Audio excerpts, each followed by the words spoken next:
Auburn and Duke battle Wednesday night in what could be one of the biggest non-conference games of the season.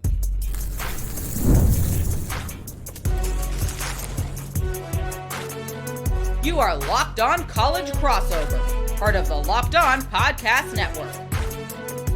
Your team every day. Yes! This is a crossover edition of Locked On Auburn, Locked On Blue Devils. I'm Zach Blackerby, the host of Locked On Auburn. That is JJ Jackson, the host of Locked On Blue Devils. And we are breaking down one of the biggest non-conference games of the season. Wednesday night in Cameron, JJ. The matchup seems to be absolutely electric heading into it. I can't wait for this one. It's the marquee matchup in the ACC-SEC Challenge. In my opinion, is so excited to see these two teams go and play head-to-head. The fact that Auburn is getting a chance to come and experience Cameron Indoor. The fact that Duke's going to be tested against the hottest team in the nation so far to open up the season. I don't know that you could ask for more when it comes to a December basketball game in the college world.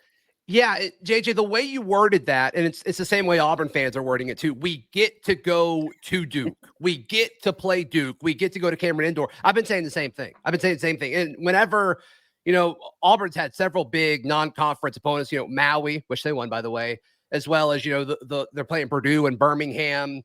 But this is the one that headlined all of it, is they get to go to Duke as part of the SEC-ACC Challenge.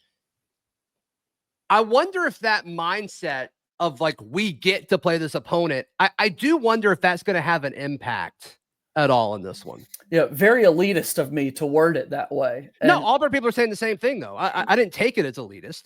Well, that's, good. That's great. Because it's always been that way. When you think about the ACC Big Ten Challenge, that would be the bottom tier Big Ten schools. We're never going to come and play a game inside Cameron Indoor because they want a big game to be played. And so when you've got this, you think Duke, Kentucky, you think Duke, Arkansas, like we saw last year. Duke had already played Kentucky on their schedule this year. So Auburn was the one that fit in the schedule. And yeah, I think that's a big one in this. How much of a factor is it going to be that these Auburn players, many of them have seen Duke on their television screens. Auburn fans have always seen Duke on their television screens. And now you're playing in the game, or now you're watching your favorite team playing college basketball's finest venue. It's going to be a fun thing to watch for sure. Yeah, it is. And when this was announced, there was all this kind of pomp and circumstance around it. But funny enough, Auburn's the higher ranked team in pretty much every metric. I don't know how many people would have necessarily predicted that. I think Auburn folks were hoping for that.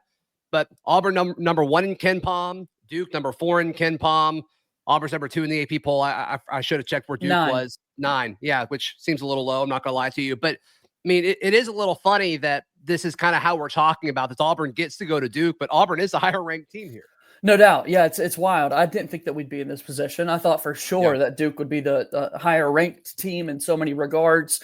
Looking at KenPom specifically, it's the nation's best offense in Auburn versus the nation's best defense. And Duke, this is a big time heavyweight fight early in the season, which makes it so exciting. I can't wait to see how this one plays out. And certainly headlined by some stars with what Auburn's got cooking with Johni Broome. And then for the Duke side of things, Cooper Flagg is a name that you're going to hear for many, many years to come, but throughout the entire course of this year by playing for Duke. Yeah, you'll hear about Cooper Flagg a ton, but not a ton at Duke. Unfortunately for you guys, he's not going to be there very long. But yeah, this Auburn offense, they've got a lot of guys, but I think a lot of these guys work because of the level that Johni Broome is playing at. If you're Duke in this situation, how do you attack Johni Broome? How do you limit Johni Broome on the offensive side of the floor? I think everybody's been asking that question now for 8 games, and throughout last year, because this is an All-American from a season ago. Now he's a preseason All-American going into this season. He's able to score in so many different ways. He's so efficient too. He doesn't take these bad shots. Early on in the season, his first shot from the outside, Zach, is a step back 3-pointer. And I know Auburn fans are wondering, are we going to see that a whole lot? And what's been great to watch for him throughout the season is that he's still been so smart with the shots that he's taking throughout the year. So for the Duke side of things, I think if you're able to kind of limit the number of touches that he's got and truly force other people to beat you is going to be kind of the game plan, I think. And so the fact that Duke does have the tallest team in America, there is not a single scholarship player for the Duke basketball team that's under 6'5". It is a team of giants, an average height of 6'7". That's going to be kind of the key to success, I think, for Duke, is trying to physically overwhelm Auburn with their size. Yeah. And that was part of the discussion that we were having about Auburn and Houston was, okay, they've got size, around the rim. What's that going to be? How is Johni Broome going to fare in that situation? And he was solid. We had a similar conversation about when they played Iowa State in their first game at Maui, and he persevered. Both of those games were battles, two of the better games this college basketball season. I think this is going to be another one of those. I think it's going to come down to the end. I think there's going to be several lead changes. I think this is going to be, a game that's up in the air for the taking until, the final few minutes of it. I think it's going to be a very similar game to Auburn Houston and Auburn Iowa State. And both of these teams have played in these big-time games so far this season. Yeah. Going down to the stretch is certainly what I would think. I think Duke has had their two losses have been heartbreakers, close ones at the very end against Kentucky and against Kansas. Two good teams. Yep, two good teams. Duke's got another good win, a true road game that they went out to Arizona and was able to knock off Arizona a few weeks ago. So that was a big win for them. But execution late in the games is so important. We've seen Auburn win a couple of games already like that this season, in those tough, tight games. They've made furious comebacks. The Iowa State game comes to mind. So, Zach, we've always said basketball is a game of runs, and I certainly think we're going to see a lot of scoring runs for both teams going into tomorrow night's game. I would just think when you look at what Duke's able to do defensively, maybe those scoring runs are not as large as you've seen previously, because I do think sometimes scoring is going to be a little bit hard to come by. Yeah, and I think it's going to have to come from the perimeter for Auburn if they're able to kind of stymie Johni Broome, or at least slow him down to where, he's not pushing for like a 20-20 game, which he's been close to several times this year. And I think Auburn has depth when you look at the wings and their point guards, and Tahad Pettiford's had his game. Miles Kelly has had his game. I keep calling for Denver Jones to have his game, and that hasn't really happened yet. Could have happened Wednesday night. Maybe it wouldn't shock me, but they're going to need somebody to step up outside. They're going to need somebody to have a game like that. Chad Baker-Mazara has been solid, but he hasn't really lit it up from three. They're going to need somebody to light it up from deep and really go on. You said it's a game of runs, to make two threes in a row, midway through the second half and get hot. And the good thing for Auburn is they have a bunch of different dudes capable of that. The bad news is there has been a little bit of inconsistencies when it comes to outside shooting. But I think they're going to need that on Wednesday. No doubt. They're absolutely going to need something like that to be successful. They're going to need to make shots from the outside.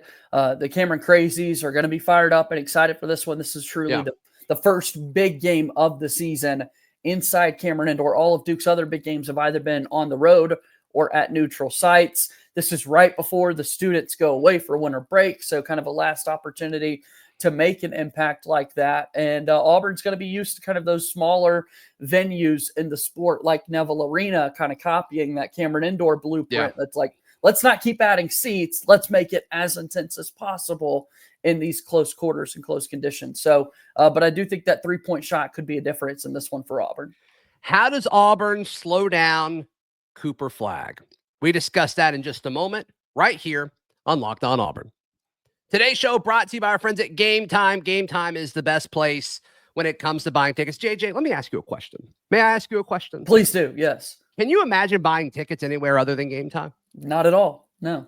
List all the other places you would buy tickets, just real quick. Yeah, it's going to be silence for folks watching or listening to us, because I think there's so. nowhere else.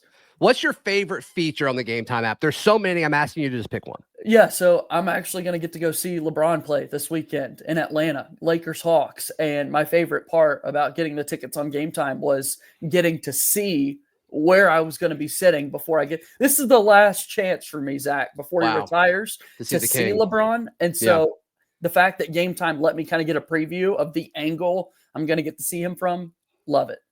Yeah. Yeah. Head over to Game Time today. It's the free app. And when you make your account, use promo code LOCKEDONCollege, all one word, LOCKEDONCollege, for $20 off that first purchase, all on the Game Time app. JJ, what time is it? It's game time. Yes. Thank you so much for making Locked On Auburn or Locked On Blue Devils your first listen every single day. For your second listen, go check out our buddy Isaac Shea and Andy Patton over at Locked On College Basketball. I'm sure they're talking about this game. Cooper Flagg, I mean, he's been fantastic. He's been nothing short of fantastic. He's lived up to the hype. If you're Duke in this, what are you concerned about? Like, what could Auburn do to slow him down in your mind? I saw this in the Kansas game this past week. What they did throughout the entire first half was send double teams immediately as soon as Cooper Flagg touched the ball at the top of the key. And early on, Duke kind of struggled, and Cooper Flagg got a little bit overwhelmed with how to handle that. Okay. So I would think with Auburn's, Bruce Pearl's defense is going to get after you. If they were able to kind of throw aggressive double teams at Cooper Flagg, that could be a little bit overwhelming. But what Duke did in the second half to really come back in that Kansas game and make it so competitive down the stretch was take Cooper Flagg out of the ball handling spot and let his 6'9" frame be the screener, be the roller to the rim, and let the guards of Tyrese Proctor and Con Knipple kind of be the ones setting it up for this Duke team. Yeah, I could see that. I could definitely see that. And Duke has other guys outside of Cooper Flagg, which is what makes this Duke team so dynamic. Who's the non-Cooper Flagg player on this team that Auburn fans need to pay most attention to, you think? Definitely two of the names I just said. Tyrese Proctor for Duke is back for his third season. It's a rarity these days to see a player, particularly at Duke, staying for so many years. And I'm not even talking transfer portal. I'm talking about going to the NBA after just 1 or 2 years. But he's back for another season. And Tyrese Proctor shooting just under 50% from three-point range. So he's been an absolute weapon there from the outside. Yeah. And then the other big one is Con Knipple, who is a projected lottery pick going into next year's draft. He has really struggled in the bigger games so far this season, but there's no denying his outside shot-making ability. He had 8 assists in the game against Kansas. He's going to be wearing number 7 on the back of his jersey there inside Cameron Indoor. And Duke fans are crazy for the Knipple triples. So I'm hopeful that how could you not get a be? lot of those. Yeah. I mean, that's so brandable. It's insane. That's great. Good for him. Good for him. I'll give you one more. On the inside, Common just list the whole roster at this point. Yeah, that's fine. There's 3. Here's a 4th. I'll give you a 4th starter. Common Malawach, 7'2". He played for South Sudan in the Olympics. Went up against Team USA. Made a couple of jump shots against Joel Embiid in Olympic competition. A big-time shot blocker, and I definitely think you'll see him make an impact on the interior.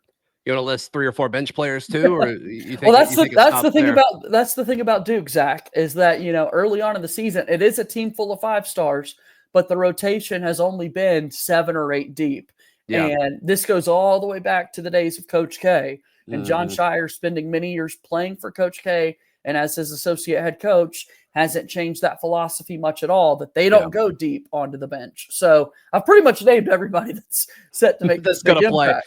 Yeah. And Auburn's going to play more than 7 or 8 guys, which has kind of become a Bruce Pearl staple over the last 3 or 4 years. And it allows them to do what they do on defense and play so intense because they know that a breather is coming soon. And so I do wonder, could that be something where it gives Auburn an edge maybe later in the game if it's as physical and as fast paced and as much of a battle as you and I think it's going to be? I think that's going to be worth noting. I think a guy from the Auburn point of view that is important to this outside of Johni, and I mentioned Tahad Pettiford. I think they're going to need some scoring from him, especially from the perimeter. But Chaney Johnson has been just nothing short of rock solid and consistent. And I don't think he's a guy who's going to he's not a threat to pop for 20, but he is just a steady 12 to 14 points and just does everything you want a college basketball player to do. He plays good defense, an underrated passer. He's good for 1 or 2 incredible assists a game, it seems like, especially with what he did in Maui against, that elite level of competition. So to me, I think Chaney Johnson is a guy who has the size to kind of, match up with a lot of these big guys that Duke has. But I think Johni Johnson is going to play a factor in this game. It may not show up in points and in rebounds, and he may not blow up on the stat sheet in the box score.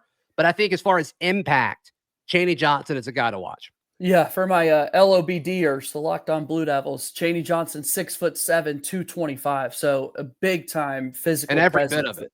Every bit of it. Yeah, it's crazy to watch him play and how much better he's gotten kind of year by year. So that's a guy I think that you could see Cooper Flagg handling a little bit. I think Malik Brown coming off the bench for Duke could get a bit of that assignment, who's such a weapon in the steals department for this Duke team. So I like that pick, though, Zach, because I think if Auburn wants to win this game, it's going to take people beyond just Johni Broome having that big game. And if it is Johni Johnson, we mentioned Duke not having this big rotation and how physical of a player Johni Johnson is. If you get the bigs for Duke in foul trouble, that could be kind of an advantage for this Auburn team to attack.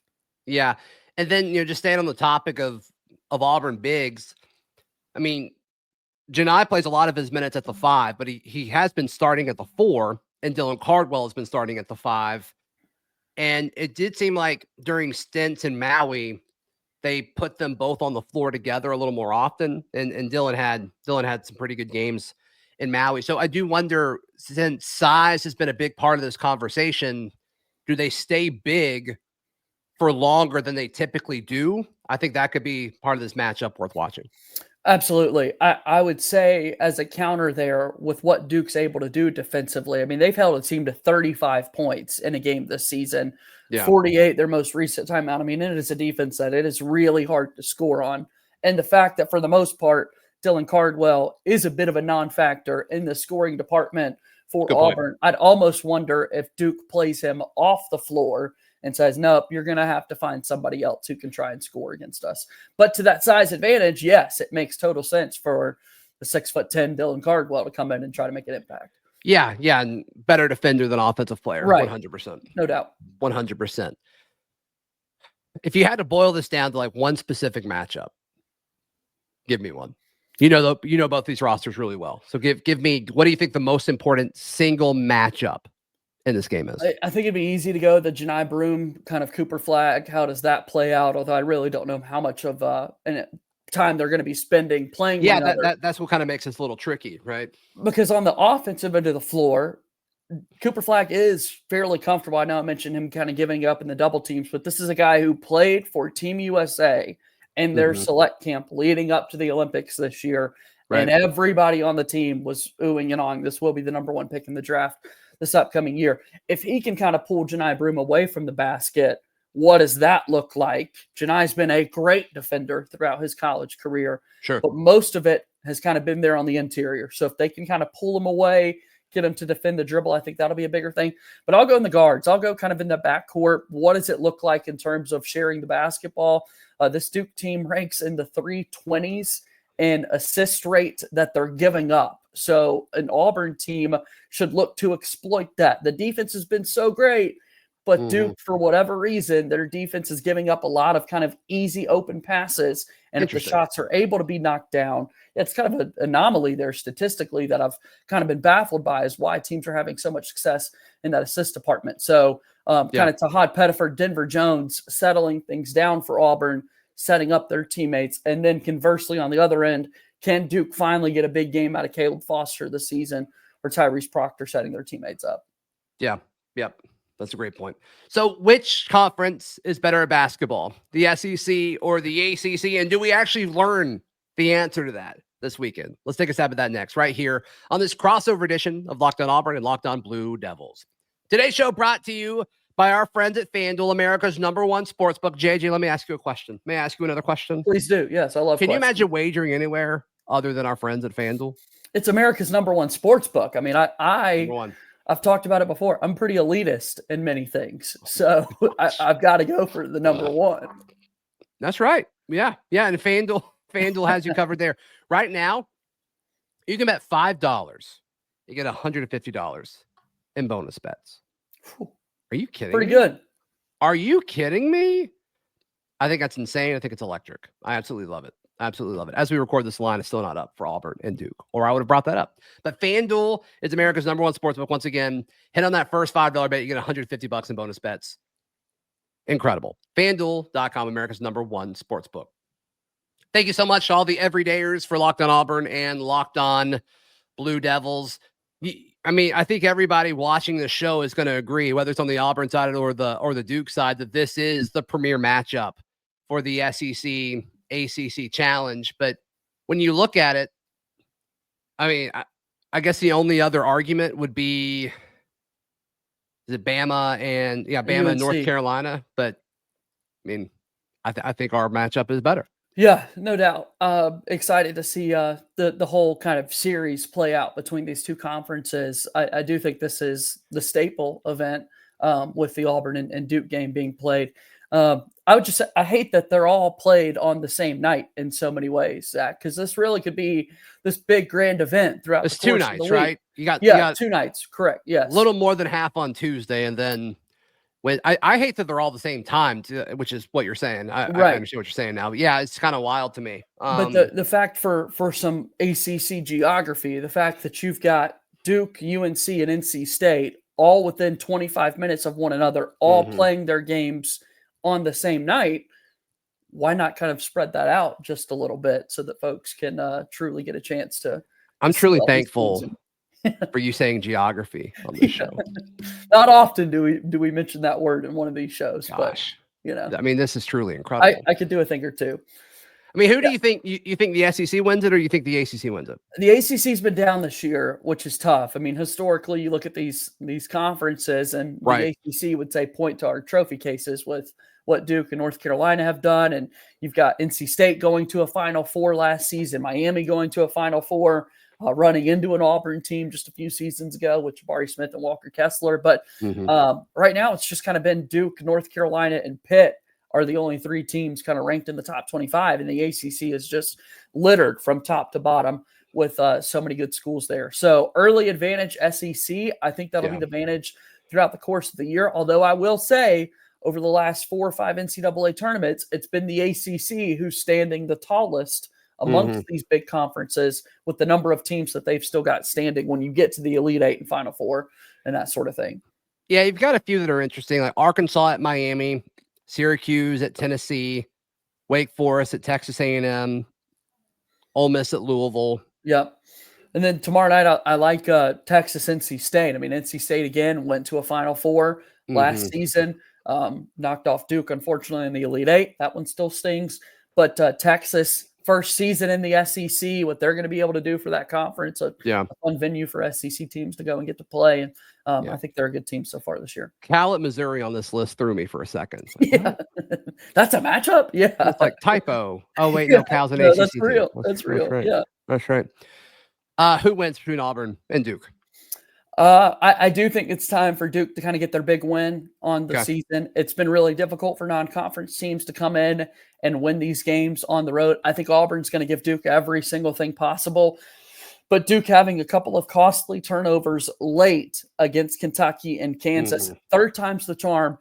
This is when a player like Cooper Flagg and Con Knippel figure it out down the stretch. And I think both of these teams are going to give us a really good game. They haven't played inside Cameron Indoor since Charles Barkley was a freshman. It's been that long since Auburn basketball has played there. So I'm just excited we get this game to watch out. But, Zach, I think Duke ultimately gets it done. Yeah, I agree. I think it's going to be close. I am going to pick Auburn. They just haven't shown me anything to pick against them right now with the way that they've played. I think they're the best team in college basketball. I think they should be number 1 in all polls like they are in KenPom. So I totally get what you're saying. And if Duke wins, I will not be surprised. But I can't pick against Auburn the way they're playing basketball right now. And I also think like this is a team, this is going to be one of the few times this year where I don't think the pressure is on Auburn. And I think it's going to allow them to play a little bit more free. I know there's going to be excitement about playing at Duke and all that, but I think there's more pressure on Duke in this game. And I don't think there's going to be many other times this year where I'm going to be able to say that about this Auburn team. And I do think that'll matter on Wednesday night. Without a doubt. I mean, Duke, you don't want to have your 3rd loss when you look at the calendar and it's December 4th. Granted, and you get labeled as like, oh, well, you can't win the big ones. Right. You can beat everybody else, but you can't win the big ones. And I think that matters. Right. And in so many areas, though, then you get to March and, what do these games even matter other than seeding and how Right. that comes into play. And so, Yeah, this is a big quad one opportunity for both of these teams, and particularly for Auburn. If you could point back and say, hey, we went into Cameron Indoor and beat Duke for the first time ever, only fourth meeting ever between these two teams, that'll matter a whole lot. But I could see Auburn winning this game. I really, really could. This is going to be a war. Yeah. It's But a battle, for ultimately, sure. I do think Duke comes out on top. Yep. I don't think it's a bad pick at all. Yeah, if Auburn wins this game, I think, I mean, you're talking about probably the best non-conference performance in program history. Yeah. Like with what they've done against Houston and Iowa State and win in Maui, and then they go to Duke and win. That'd be insane. And haven't even played their first SEC game. Like that is crazy. Yeah, and they still got Purdue on Right. their schedule too. It'd just be insane. It'd be absolutely insane. So, hey, for all the Auburn folks watching, JJ, if they want more, more on this game from the other side, how can they find you? Yeah, find us on wherever you get your podcasts. Also on YouTube. Would love your support. Subscribing to our channel, Locked On Blue Devils. And then I'm on X at _JJ_Jackson_. A lot of underscores, but you can find me there. So A lot of underscores. A lot of J's. Yes. A bit familiar around the Auburn parts. So give me a follow for sure. Yeah. Give JJ some love. Yeah, for all the Duke folks, if you want the Auburn side of it, we'll go live right after the game, and I'm sure we'll do several shows about it, win or lose. So you can check it out, Locked On Auburn, wherever you get your podcasts and on YouTube. Please like this video on either of our channels. Please subscribe to both of our channels, and we will see you next time. This has been a crossover edition of Locked On Blue Devils and Locked On Auburn, part of the Locked On Podcast Network.